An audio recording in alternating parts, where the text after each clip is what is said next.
እንደ ድሮ በስነ ስርዓት መመገብ አልቻልንም። ማህበረሰቡ ተበታትኗል። የጋንጋስ ነዋሪዎች የሚታወቁት ተሰብስበው በመጫወት በመሳቅ እንዲሁም በጋራ በመብላት በመጠጣት ነው። ባህላዊ ዝዋዜ በጋራ በማድረግ ነበር።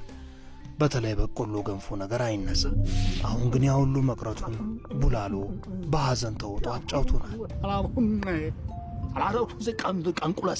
እኛ መንደር ቲክቶክ የሚባል በሽታ ገብቷል። ሕፃን አዋቂውን ተቆጣጥሮ ስራ የሚሰራ ጠፍቷል። አመቱን ሙሉ አርሼ የሰበሰብኩት የበቆሎ ዱቄት ገንፎ ይሆናል ብዬ ስጠብቅ የቲክቶክ ላይቭ ጌም መጫወቻ ሆኖ ባዶቻችንን ነው የቀረው።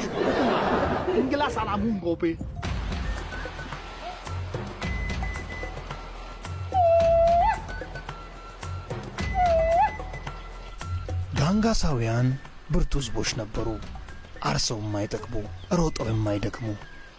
የቲክቶክ ወረርሽኝ ከመጣ በኋላ ሁሉም ዳንሰኛ ሆነዋል።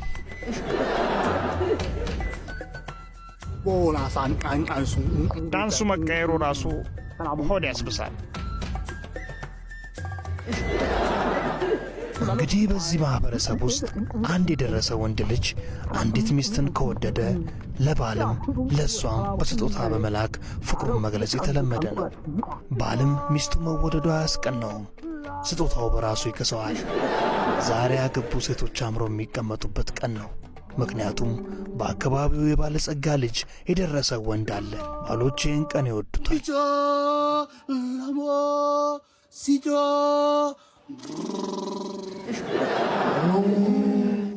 ቡላሎም ይህን ቀን በጉጉት ሲጠብቅ ነበር።